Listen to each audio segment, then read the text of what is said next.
I'm attorney Phil Jusino, and this is Finding Common Ground here on Altice. You can see this show every Saturday at 10 a.m. on channel 115 Altice.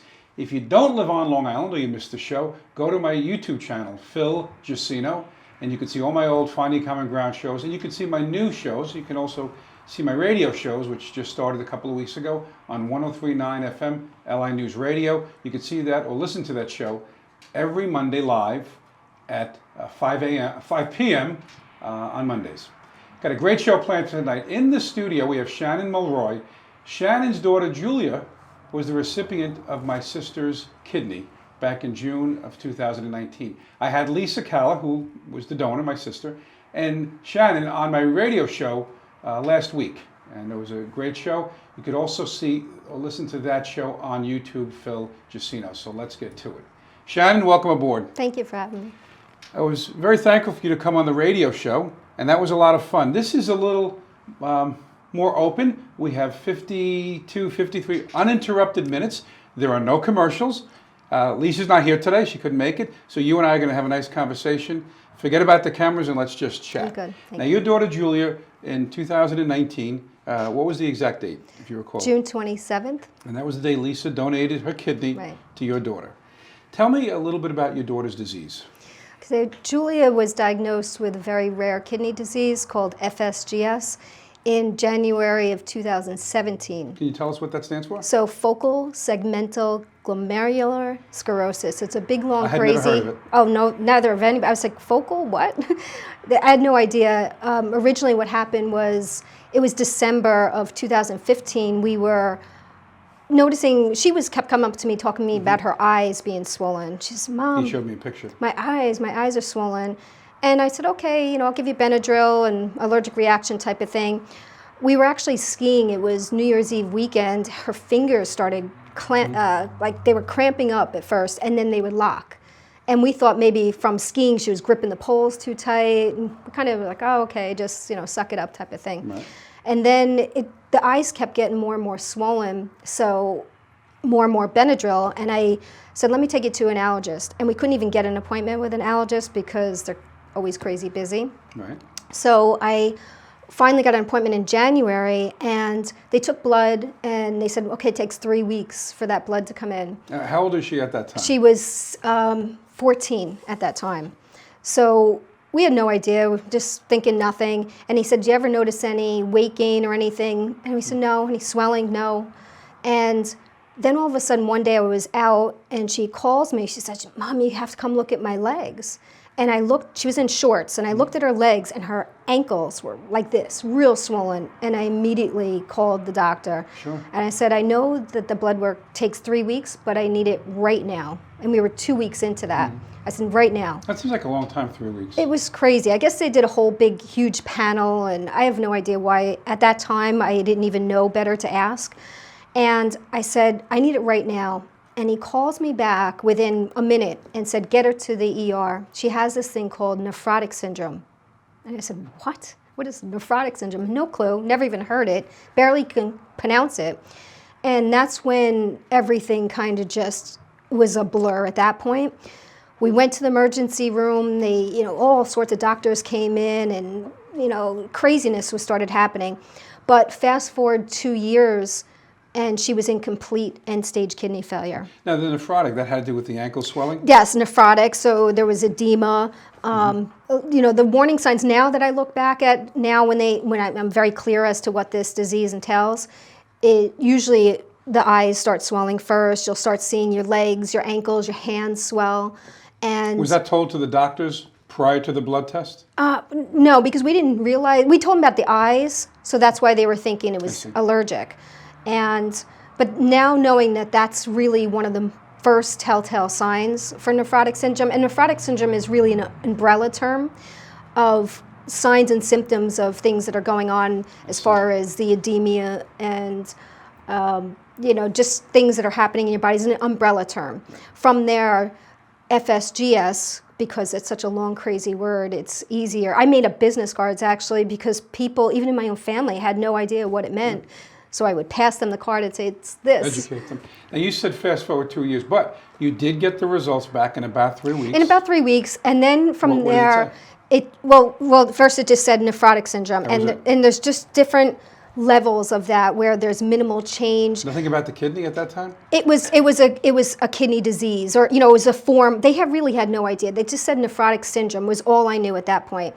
Then that was January end of March of that year. They did a biopsy, and Good Samaritan Hospital, where we took her, took the biopsy. They sent it off to Columbia Presbyterian. That's where the donation is. Right. They sent the biopsy there for their pathologist to look at it, because they felt that they were really the best over at Columbia. So they looked at that, and that's when they determined she had this focal segmental glomerular sclerosis. And really, in simple terms, what that means is that she has scarring of the kidney filters. So if you want to picture, just say like a coffee pot, and you have a filter where your coffee is in. Now, typically your filter is supposed to filter that coffee. Well, hers is just pouring out. And that pouring out is protein. So she's losing protein from her kidneys because the kidneys aren't filtering properly. So that's what happens is every time somebody's diagnosed with this, that typically means a scarring of the kidney filters. That's in basic, terms so everybody can understand it. Okay. And now, when you found out about that, what was going through your mind? well, the very first thing that really hit me hard was kidney disease. And wow, okay, this is crazy. My father passed away. He was on dialysis and in end-stage kidney failure. My sister's daughter, who passed away at 24, was also in end-stage kidney failure on dialysis. Did they have the same disease? They did not. Theirs was a secondary to other issues that they had. Knowing this now, I can say it very But clearly. is it genetic? It's not genetic. She went through, at Columbia Presbyterian, genetic sequencing. So she went through a whole entire genetic testing, and they found out it was not genetic. But your family members couldn't donate, correct? Right. Well, what happened was, even with back to the genetic part, I really was convinced, and I actually didn't believe it was not genetic until I actually saw the papers to see that, wow, okay, knowing my father, my family history, my niece, but again, theirs was a secondary form. Hers is a primary, and they consider it kind of an autoimmune type of disease. So I was actually a match to my daughter, if you want to talk about that. I was a match to my daughter, but they felt because there's so much unknown around this disease, there's an unknown cause, they felt to be better if somebody else donated in case I was a carrier of some kind of, it's just unknown. This disease has... Now, let me ask you a question. We didn't touch on this at the radio show. What percentage, when you say someone is a match, is that like astronomical, or is it more common than we might think? Well, that's a hard question, because I would say well, first of all, she has O positive blood type. And that... Which you have and I have. Yes, and it's interesting because and Lisa too. I donate blood often, and the thing is about O blood type is it's in need. And the reason it's in need is because it is the hardest blood to recipient back, because she can only receive like any kind of blood or anything from an O donor. Does that mean she has to have a donor from an O? O blood type. Okay, so in other words, there wouldn't be a match with a kidney if the person was A. Correct. She can only get from an O, whether it's O negative or positive. However, when you donate blood, that's why it's needed, because so many, it's the rarest type of blood. And that's why I'm always getting called. Yeah, that's right. I do all the time. The day I'm eligible, I get that call. But it's the rarest blood type. So that's why it's important to donate blood, and it's needed to donate blood. So I understand that part of it, but she can only, just like you would only be able to get a match. I see. Unless you did, a different type of Well, I guess the good thing is, since it's so common, there's a bigger pool of people that can donate to you. Is that fair to say? No? As opposed to A, B, or one of the more, let's say, a rarer blood type? Guess, but you really need to have that O blood type match, and that's only one step. If you remember, we talked with Lisa, there's so many steps to clear that hurdle, to clear that hurdle. It seems easy. Okay, sure, we're a match blood type, but then we have to see if our antibodies are a match. And there's so many different levels to go through. I was just wondering, I always thought about it, especially when Lisa told me, is when you say, is there a match, is it, very rare, or is it something, because if it's very, very rare, it makes it harder to get that kidney? Right. I think it's just more, it's rare that everything lines up. I see. I guess more than the actual The blood stars type. have to align. Everything has to line up. There, one little thing that's off and you're disqualified. I mean, really, and especially at New York Presbyterian, Columbia, they did an incredible job because they would never ever put the donor in any sort of risk, nor the recipient. I mean, they really made sure that, to the point where Lisa was actually cleared very fast, because that's Lisa. She went and did all of her testing right away. There was no hesitation with her, where she was ready. But then there was a tiny little, I want to say a cyst or something on her ovaries, where, it turned out to be nothing, but Columbia said, wait, let's just make sure. I mean, we were devastated at that point because it delayed her and put her longer on dialysis. But on the other side, after I thought about it quickly, I said, of course, because they would never want to put Lisa in harm, nor my daughter. So yes, I want to make sure everything is solid. Let me ask you this. So you said you were a match, but they just felt it wasn't the best way to go. Correct. That Lisa was the better, and of course. Right. And that's what you did. Now, let's just say things got really bad for your daughter at some point. Would they take your kidney and donate to her to save her life? Oh, sure. If it came to that, if Lisa wasn't a full match, they definitely were going to take me. I mean, I sat there in my bathroom and prayed to God that it was going to be me. Of course, as her mother, I wanted nothing more for it to be me.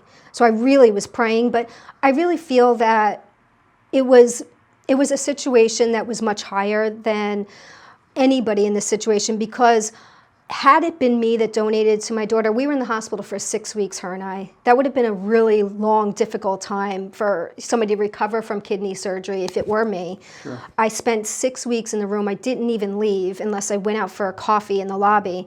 But this is after? we I spent. know it was before and after. Right, we spent 8 days prior in the hospital, and then the rest of the time, the rest of the 5 weeks was in the hospital.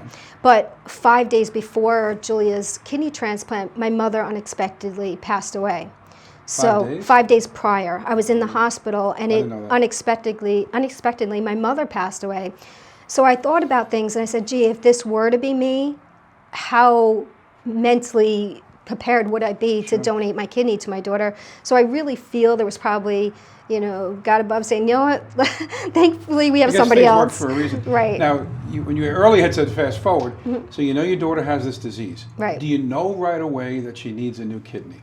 No, the first line of treatment it's actually kind of ridiculous when I think about it. The very first thing they do is they put you on a heavy dose of steroid, of prednisone. And anybody who's ever been on prednisone before knows it's really a horrible, horrible drug to be on. A lot of side effects. She was a freshman in high school at that time when we were blindsided with this. So freshman in high school, a girl, you're going through different changes with your body, you're into high school, and she gained 25 pounds.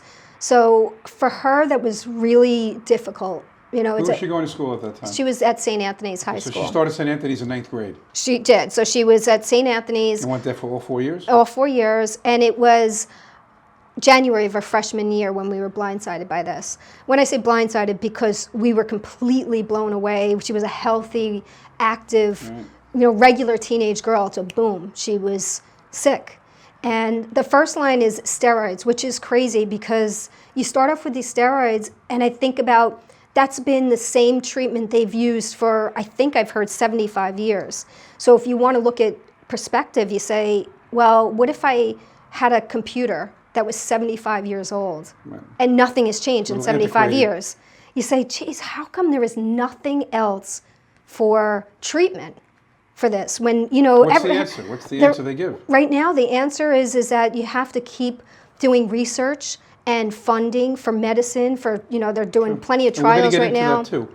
Later in the show, we're going to talk about that. So she started with steroids, and it didn't work. So you either are steroid dependent, meaning you always have to be on steroids for the life of this disease, or you are steroid resistant. She's steroid resistant. So that didn't work.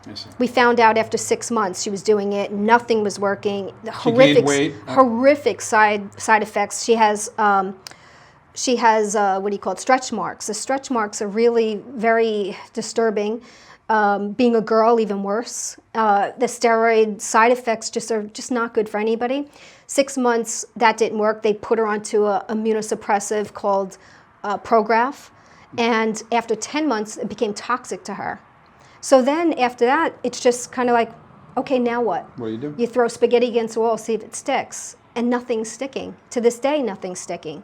So for her, it was just, okay, let's try this, let's try that. And there's lack of medicine, there's lack of treatment for this disease, and that's what's scary. Were these the doctors at Columbia? Well, initially she was seeing the doctors out here in Long You said Island. Good Sam. She went. Yes, her nephrologist was Dr. White out here, who was fantastic. She was edgy, and I really loved the treatment we had from her. And then after that, when she went closer to where kidneys were failing, we switched over. She had asked where we wanted to go, and I said absolutely 100% New York Presbyterian Columbia. They were the best. Okay. Now, at some point, you find out that nothing is working. Right. And at what point do you realize that you got to look for a kidney?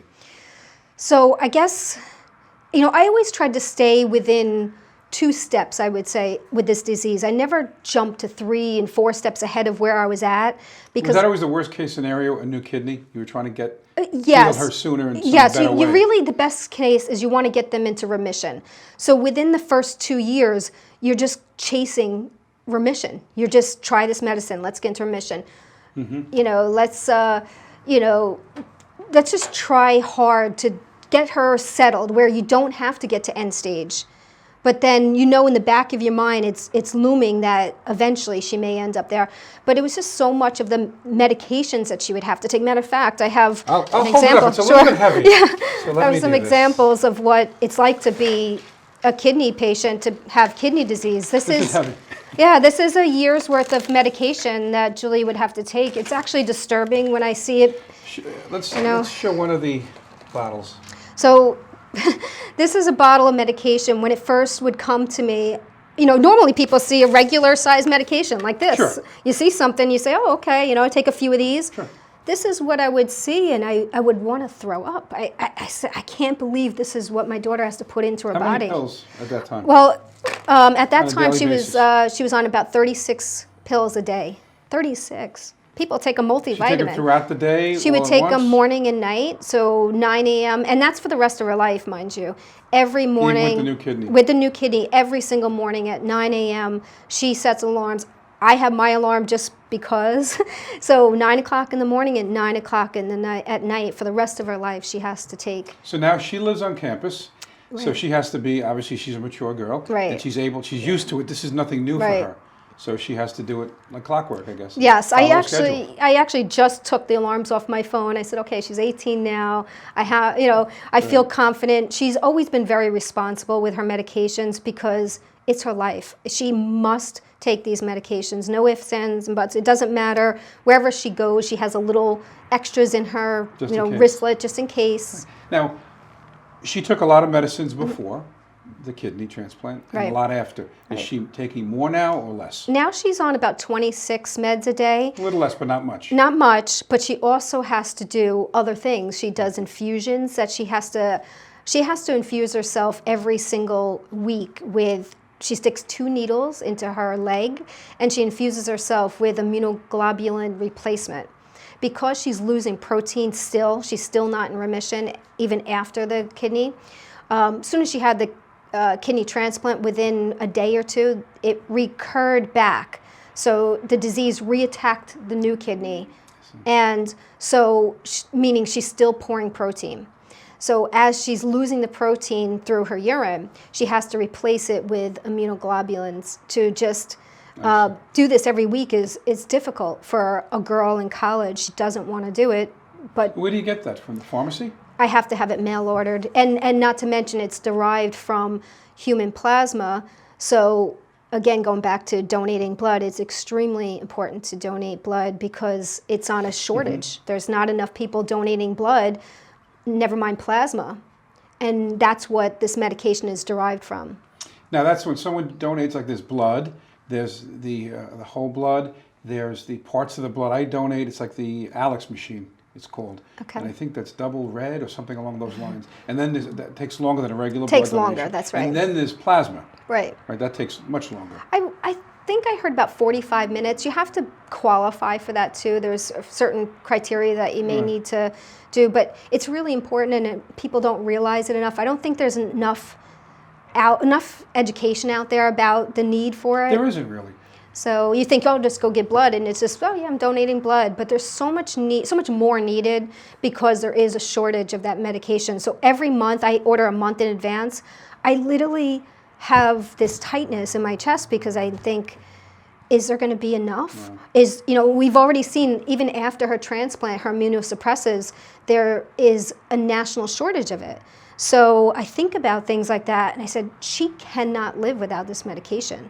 So what do I do? And the good thing about giving plasma, when I do the Alex machine, it's a longer period of time before I can give blood again. I think with the plasma, it's shorter. You can, I forget how often, we have to look through. It's so important. And I didn't know this. Right. You're telling me this. I knew that you could do it, but I didn't know how important it was. It's extremely important. I mean, we deal with the New York Blood Center, and matter of fact, when Julia was in the hospital at the Children's Hospital of Columbia, she was laying in bed, and they had a blood drive with New York Blood Center in the lobby. I went downstairs and I gave blood because I normally do. That's what I give through. And I said, how could I sit there when my daughter's hooked up to all these things, and how can I not go do blood? But I was also running on an hour, 2 hours sleep, so I got so very faint. It was really embarrassing. Very faint when I did it. Years ago, when Lisa had her first baby, my dad and I had to give, I think it was platelets. Right, she told me. And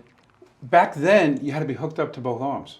Oh. Now this is, Jack's what, 19? Wow. Thereabouts. So you had to be hooked up, and you couldn't even scratch your nose. So like now when I give, you have one hand free. Right. In fact, I can hold my phone, I can go on Facebook. Right. And I started toward the end getting a little nauseous, but I said, I don't care. Well, you think of the better good. Yes, you just think about what more can do. But it can be, and again, it's nothing like donating a body part, but it was still something. But you're right, education is key, because even when I get a phone call, with somebody at the other end and they say, can you donate? And if they could educate us more, like what you're telling me now is going to spur me on to do platelets and things like that, plasma. Yeah, platelets, plasma. I didn't know the significance. I know there's whole blood, and that's needed. Right. And I know there are blood parts, that's needed. And there's plasma, and there's platelets and all that. So you're educating, my viewers are watching this, and they're getting educated. That's very, very important. Right.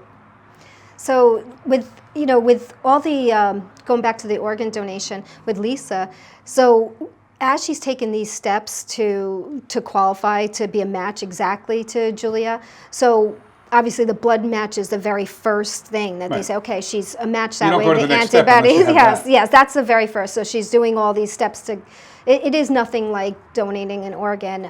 That's what Lisa did, and her husband Guy. It's so rare that because people all the time say, geez, I couldn't do it, or I'd be too nervous to do it, or I would be for a stranger in a sense. When you sit there and think about what she did and what Guy did, it takes a different type of person. I really can't even put my finger on the type of person that it takes. I know people have good intentions. I do believe there's good out there, that people really have good intentions.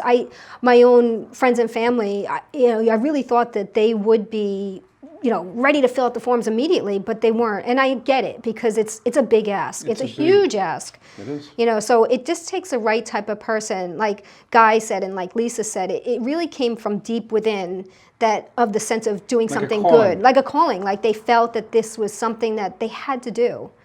And that's not everybody. People are not, and that's okay. There's so many, I've learned to let all the negativity go. I don't focus on that. So let's go to right before, or right around June of 2019. Right. So it's going to happen. You're elated. You found out that Lisa's going to donate. Right. Just very quickly tell us how you found that out. So I got a call from the coordinator at New York Presbyterian, Brian, he's just been wonderful. He educates, he helps you understand. Now he really he works for the donors, the donor side, so he really is with Lisa. So I would message him or try to talk to him, but he's like, I really can't discuss things with you, which I understood. But to me, I'm a little over the top. I want to know everything. So but he works really with like Lisa. A seller's broker, in a sense. Yes. Using a real estate analogy, yes. but okay. Yes, he wants to really, so he works with her and helps her through the whole entire process. He's a living donor coordinator. He's a chief living donor coordinator at Columbia.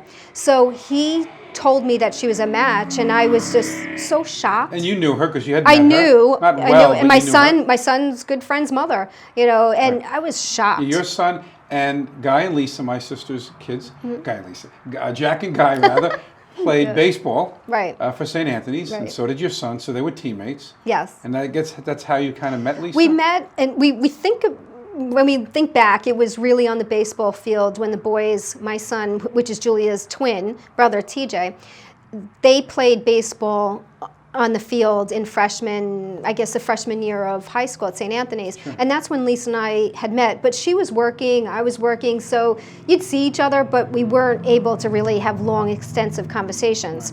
But the baseball moms at St. Anthony's, I have to say, have been to this day, even the ones that have graduated a year before us, we're in a nice little group chat, and they have been an incredible amount of support, not only for Lisa, but for myself also. I mean, I would go straight to the baseball field when my daughter was on dialysis, just so my son could see my face, so he could see, hey, I'm there for you too. Right. It takes a toll on the whole family. I mean, my son being a twin, all the focus from us had been on Julia and saving her life. I mean, he's a good kid. I met him. Thank you. He's a good kid. And he really, a lot of people never realized what he was going through. Like the fact that how his twin sister was so sick and all the attention being on her, and just like people just didn't realize or think about him in that way. But the St. Anthony's baseball team did. The moms, the dads, the parents over there really thought about him. And he's a mature enough kid. Like, let's say he was 5 or something like that. It'd be a lot harder for a little kid. But he understood. He did. He handled it incredibly, I have to say. He didn't lose focus in his schoolwork or anything. He really maintained everything. And like I said, again, the support that we had from St. Anthony's was invaluable to me. Now, how do you think Lisa first, I think I know, but for the audience, how did Lisa first find out your plight? Well, it was now, at this point, she was real sick. She was in end-stage kidney failure, so it was 2 years later, and she was a junior in high school at that point. And I remember I came right from the hospital. She was hospitalized so many times. Like one time she was hospitalized, she was throwing up blood. There's so many levels to this disease that people don't even understand or see. She was even going to school at the time, and these kids had no idea what this girl was going through. It was incredible. Sure. And I probably looked like I just hadn't slept in 5 days, and Lisa had looked at me, and I remember her saying... At the ball field. At the baseball field. And I remember her saying, what's the matter? You seem so sad. And Lisa's so nurturing, she has that real soft voice. And she's like, keep it down, I'm watching the game. Yeah, exactly. I know what you're talking about. She's like, is everything okay? And I said, no, actually. I said, my daughter's really sick. I said, she's on dialysis, and she's in end-stage kidney failure, and she's going to die if she doesn't get a kidney. That's what I had heard. I remember saying that, and I said I had made up a flyer, and when I say it took everything I had to write this flyer out, to have that big ask, to be vulnerable and open enough to say, it's hard.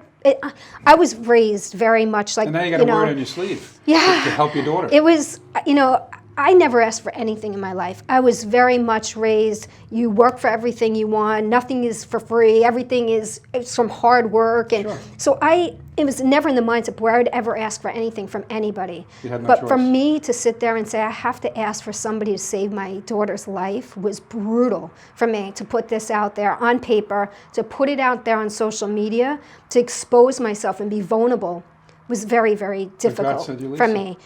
That's 100% correct. So I wrote this letter out. I must have read it 1,000 times. And I said, would you mind sharing this with your friends and family, anybody? So I sent her a text with it.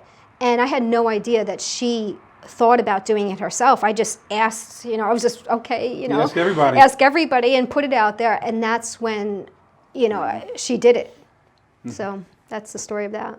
So then June 19 is the big day. You said 19? 27th, June 27th. June 27th, 2019. 2019. Is the big day. Right. And you're at the hospital with your daughter prior to the surgery for about a week, 8 days? Right, 8 days. Okay. And Lisa checks in, I guess, a day or two before? I want to say she did a day before, was what I think, And I remember you doing the radio show, you saying Lisa was in a different part of the building. Right. From your daughter. Your daughter was in pediatrics. We were on the children's side of Columbia. They call it CHONI, Children's Hospital. Okay. And she was, and it's interesting because it's on a complete different city block, but the hospitals are attached with this, skyway walkway thing. And so Julia was, that was so shocking to me because she was on the one side, Lisa's all the way on this different city street. It was to me. I thought they'd be like next to each other or something They actually like that. wheeled her through the very next day. It was like a cooler. The kidney with a cooler. The kidney with a cooler. But Lisa and Guy came through. They wheeled her, which we were shocked, that she came through Right all after? the way the next day, all the way onto the other I saw that side. picture. Let's give you a picture. It's incredible when On they the came screen. when they came and saw one another. And I just like to look at her. I mean, now I looked at Lisa, well, before I thought she was an angel, but now at this point, I just remember hugging her and grabbing her, not wanting to let go. Like, I said it on the radio station, if you hadn't seen the radio interview we did, and I feel very strongly about the words thank you. I said and I say it often because it has such a different meaning, because when I did hug her, you hug somebody, you say, thank you. Like, okay, but you just saved my daughter's life. Like, how do I use those same words, thank you, to somebody that It has a bigger meaning. It has such a different meaning to me. And even when I text people the word thank you, I think about, should I say thank you? Should I say appreciate you? I almost feel those are covenant words just for Lisa Calla. I feel like I don't want to use those words for anybody else or anything else but for Lisa, because they have such a real raw internal meaning for me for what she did. But I remember hugging her and being like, I just can't believe I'm seeing a real live angel. I remember when she told me, and then the family, and of course some members of the family, you get a little nervous. I had a conversation with her, but it wasn't like 1 second I was going to say you shouldn't do this. I know Lisa. She makes up her mind, and she's going to do so. She's going to do Right. what she wants to do, and she knew how important it was. And we even talked about, I said to Lisa, and you were there, did you ever waver? And she said no. Right. I guess she told me, she said, I thought about my boys, my 2 sons, like if I were in that position. Right. And that question was posed to her. And that's something that really, I think, really hit her hard, because she had a son that was my daughter's age, the same age as my daughter. So she knew, she said, my goodness, to think if that would have been my son. And that's how random this disease, FSGS, is. It's so random. It's you have no idea why. We have no known cause. We have no idea where this came from. We were completely blindsided. And that takes a long time mentally to really process that.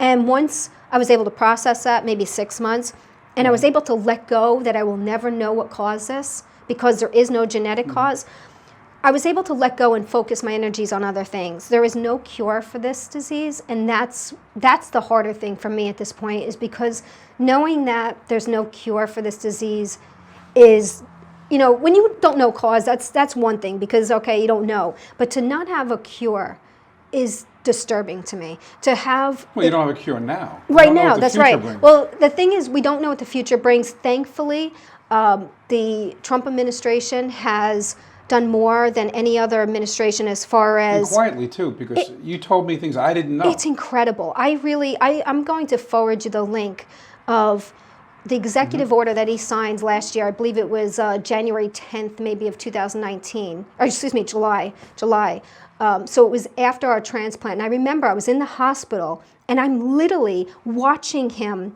do this press conference about this executive order while I was in the hospital after she just received her kidney. And I remember just sitting at the edge of my seat watching this video being like, this is incredible. This executive order is incredible, what it is going to do for kidney disease in general and for organ donation. He now just, about a week or two ago, enhanced that to help with getting more donors by signing where living donors will get paid leave time for work, I see. 'Cause that's which an makes issue. it huge because Sure. people they want to donate. They want to have donate to their miss organs, work. but they have to miss work. Maybe they don't have child care, which is Right. also in this executive order. Child care, elder care, things that'll help more people want to become living donors. It also has. That's great. It's incredible. It's needed. There's about 100,000 people across the country right now, 100,000 that are waiting for a kidney. I mean, when you think about that, there's about 10,000 locally And that's here not in to New count York. liver or heart. That's not including any of the others. Kidney just happens to be the largest organ in need.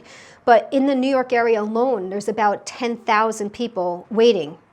Now, I volunteer with an organization called Live On New York, and October 8th is Thursday, where we're doing a big enrollment day. We do it every year. This year happens to be virtually, where we really get the message out there as much as we can to everybody, the importance of registering to be an organ donor. It is extremely important when you look at 100,000 people nationwide that are waiting. Right. And what is the process? I know that you could put on your license, you could say, upon my death, I'm donating whatever. Right. But what is the process for a live donor? What do they For a have to do? living donor, it's Living donor, right. right. Well, you have a situation where it's word of mouth type of thing, where Lisa obviously got it from me. Now, Guy, her husband, it was a non-direct donor. So the need for more living donors is important, but that has to be more about getting the word out, getting the message out to people who read stories, hear things like this that you're doing here, which is, I can't thank you enough for putting our story out there, because then maybe that would encourage one person, even one person. Now, when I look back at Lisa and our story, now Greg Sarah from Newsday put out incredible, and it's so random how we even met Greg. I mean, I look at this whole story, to me, is amazing. I met Greg because just so happened that he needed a filler player to play on his team. Right. And Guy and Greg used to play together. That's right, and they Greg played. was a coach. I played against Greg for years. Many years ago. Right, and I think Jack played. Jack played for Greg. Greg played for Greg. And so I, I've always heard of Greg Sarah. He's this big Newsday reporter. I always heard of him, never met him. I happened to take TJ to Florida to play as a filler, just somebody, they needed extra arms to pitch. TJ and I go with him to Florida, and Greg sitting right next to me on the plane, just talking. I never really told him what was going on, that my daughter was very sick. And at that time, we just had started to see her. Was that at Disney? Playing at Disney? They played at IMG Academy down there. And we had started, Julia was getting very sick at that point. It was, like I said, it was 2 years from diagnosis, and her kidney function was plummeting at that point. But I didn't tell Greg. I didn't know him. We were just sitting there. On the way home, the night before we left, we started talking about it. And then on the plane ride home, I really spoke about it. And he was like, and I told him, everything that was going on. And a couple months later, when I told him it was Lisa Calla, he's like, "You're kidding me. I know Guy Calla." It was such an incredible thing. Like, what are the odds of this? Sure. And then so he wanted to write this story, and he wrote his story that he wrote was unbelievable. And I want him to, and I'm sure he wants to, write a follow-up with Guy. But things like that, getting the story out there. So we put Greg Sarah's story out there, and the video that they did. And from that, somebody who went to St. John the Baptist with my husband 30 years ago or something, well, maybe longer, they played on the baseball team, same baseball team at St. John's. He saw the story, and he says, I've been thinking about donating my kidney for a long time, and knew somebody else that did it. He goes, after reading this story, he goes, I'm going forward with it. So your sister, Lisa, to see that story really encouraged him. And he donated to a total stranger, Steve Wilson, to a total stranger, I think it was February of this year. And that's what Guy did about a week or so ago. So when you look at the impact of what Lisa did, just on that one decision, on how many lives she actually saved, because not only did she save my daughter's life, the inspiration with Steve Wilson saved somebody else's life, also non-direct. He didn't know, total stranger. Guy, in this non-direct chain, maybe 3-4 lives. And if the word gets out there, it could be exponential. It's word of mouth. It's really getting the story out there. But that's I mean, it's incredible because it's a few people that we know in our little bubble circle here.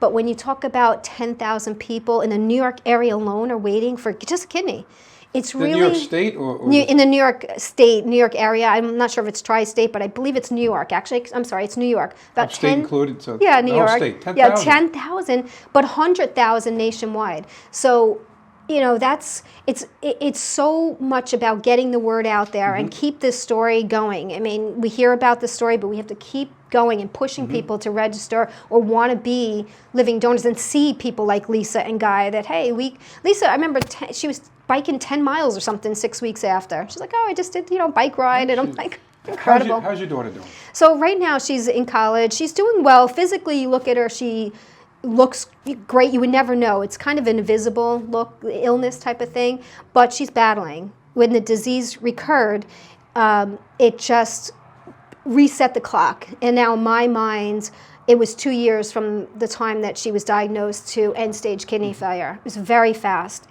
There's people who have this disease that they were diagnosed when they were 2 years old or 4 years old and may never have a transplant or a transplant 20 years later. My daughter was 2 years. It was so quick that this disease, it's aggressive. It came right back. So in my mind, I keep thinking, okay, I'm racing against time right now. I don't want to go back on dialysis. Dialysis was one of the worst things of our entire lives. I don't wish 3 days a week? It was 3 days a week. We were there for hours on end. I don't wish it on anyone. I actually help support other parents right now as a parent support advocate for an organization called nefcure.org, Nefcure Kidney International, nefcure.org if anybody wants to go to the website. And they help with the funding and the research, and they work with pharmaceutical companies to help find a cure for this crazy disease. So when I talked with other parents and helped them understand the process of how to navigate this disease, and first thing I show them is I say, get yourself one of these. Get yourself a real good, solid journal. I can go back to any page, any given day, and know exactly, February 19, 2019, and I know every medication, every lab work. I have books and books and books. If you can see, these are blood. Can you see these? These are books of her blood labs. I saved every last single paper. The journal is a good idea because you can also share that with people. It's that incredible. are going through the same thing that you went through. I'm talking to a mom. Her son is 14, and he just started dialysis. He's started the process of going onto the transplant, the things they have to do to be on the list and the tests that he has to take. And speaking with her, I can go back through my journal and know what medicine he was on, what she was doing, everything about this disease, but just to know that there's somebody else there that has been through it. Now, you can take this disease and it can affect people. If I take 10 people, you would have 10 different things that could happen. From the same disease. From the same disease. Meaning, Julia was steroid resistant. The next person might be steroid dependent. This one may have worked on the immunosuppressive to get her into remission. The next person, it didn't. Now, Julia, it's right now where we are currently, she has no treatment. There is no treatment left for her other than clinical trials, which are, now that she's 18, she's eligible for clinical trials.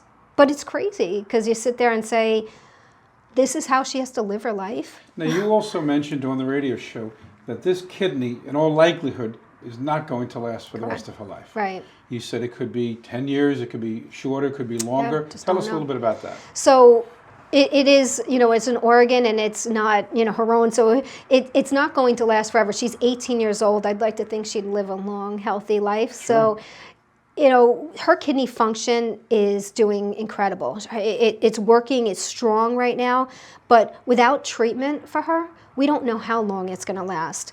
So if something doesn't work for her soon, her kidney in all actuality is going to fail again, and we'll have to start the process over. My thing I want to avoid the most is dialysis. Like I said, it was traumatizing, and it was something that I wouldn't wish on anybody, particularly a child. When you're going, or now she's a young, woman here at 18, but to go through dialysis and now with the new executive order, what he's trying to do, the president, is take the people out of clinic, out of the dialysis centers, and have them do it at home. They're working on an artificial kidney even right now. So that's in the works. People don't know this, but this is what the Trump administration has been working on and trying to get this so we can save lives. So more people, kidney disease, I think, is the 9th leading cause of death in this country. Maybe even more, I don't even know. But I for some reason I recall nine. And there's so many people, 90,000 people that have it. But they're actually working on an artificial kidney. I remember when I was a kid, they had like the Jarvik 7, the artificial heart. Right. And yes, I recall that too. That could solve a lot of these problems. It'll save lives. Well. It will save lives. Even if it was temporary. Right. You have to have something. There has to be something. That's why, organizations like NephCure, it's so important to get the word out there, to get the message out there. It's all about education, advocating, science. You need the science. You need, I made a business card. The business card that I pass out to people, I pass out to people that are cashiers, because I never know when, hey, maybe that person's going to go to med school. Maybe they'll want to be a nephrologist or a scientist, somebody, that's going to. Gotta give me one of those. Yeah, it's incredible. I just think about how you never know. Maybe you have somebody that's going to find a cure for this thing, and that's how desperate we are in our community when you have a child or somebody that's affected with a kidney disease, and a rare kidney disease, because there is no funding. The funding is very little. I wanted to touch on that. You said because it is so rare. It's like, when AIDS came out and a lot of money was poured into it, heart disease, cancer. But you're saying the known, right? And also, you had AIDS, you had Hollywood. Right. So there's sometimes backers there that just pump the money into whatever. Right.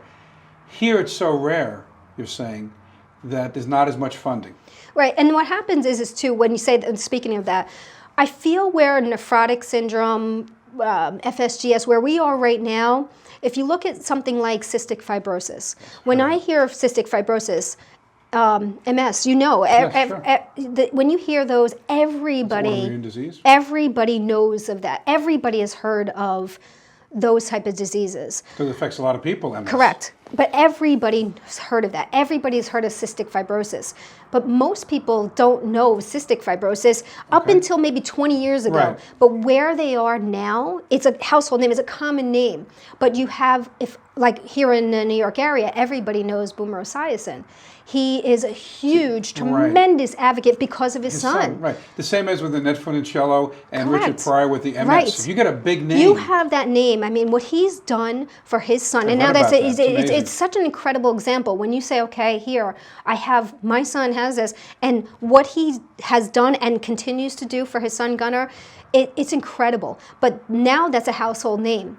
But he's got a big name. He's a big, huge name on TV, on radio, everything. And he used his platform to really advocate and fund. And funding is important, because without funding, you can't get medicines, and you can't have a cure. Research. It's research. It's so critical. But with FSGS, we don't have the celebrity. There's been a few that have had it. Alonzo Mourning had. Gary Coleman, actually, remember the actor? He passed away. Sure. One of the complications he had was FSGS. He had it. But you don't think about, you need that big celebrity to really advocate and push for this. The child of a celebrity, like a child of a celebrity. Right. You need then people that. know about it, and then especially somebody who is popular, popular still, yes. as Boomer Esiason, people will write a check. That he has his foundation after foundation, his the golf outings and everything. And the NFL is behind it. Right. Now NephCure International, we do a tremendous amount as far as getting, like, there's a countdown for a cure that's in New York City. I can give the dates for that. It's every year, and it's a big gala, and those things help. But it's more. There's no cure for this thing, and without a cure, you'll continue to have where somebody like my daughter will need this. And without the funding, you're without years research. away. Right. You're years It's away. very, like I said, I feel where we are now is where cystic fibrosis was 20 years ago. And I only use that because I can relate that back to what I hear with Boomer. Right. So I think about, because 20 years ago, it wasn't as a common household name.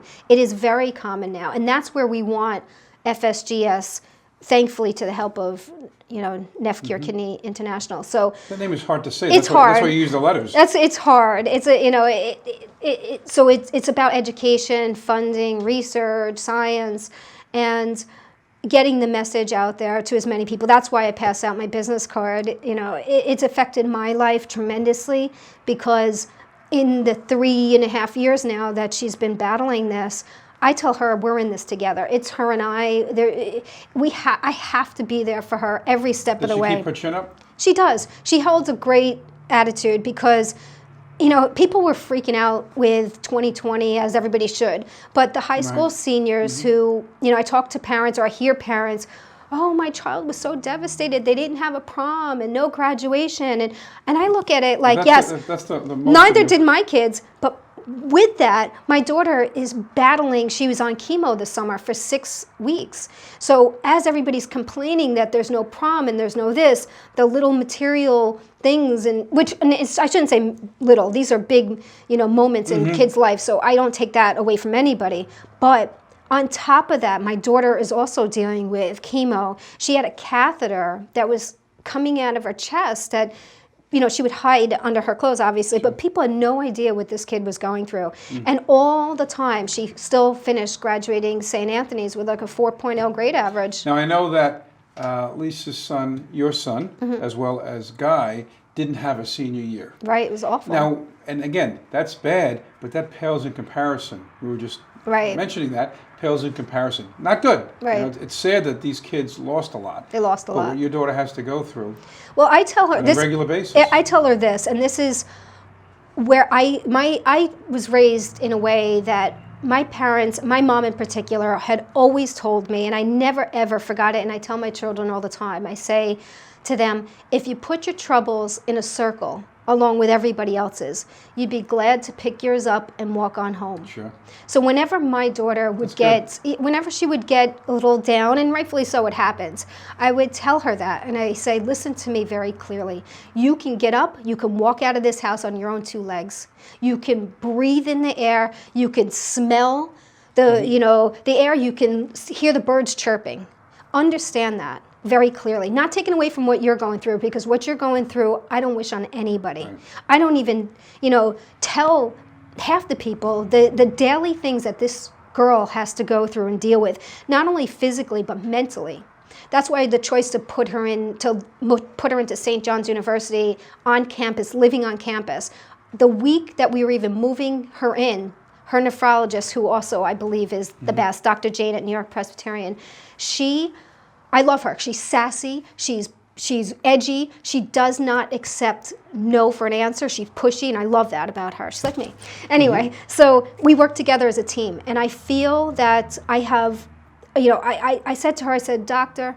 Jane, her mental is equally as important as her physical. She must live her life, and I'm not putting her in a bubble. And it goes against what all the most parents feel, but I feel she has to live her life. Every day is a gift.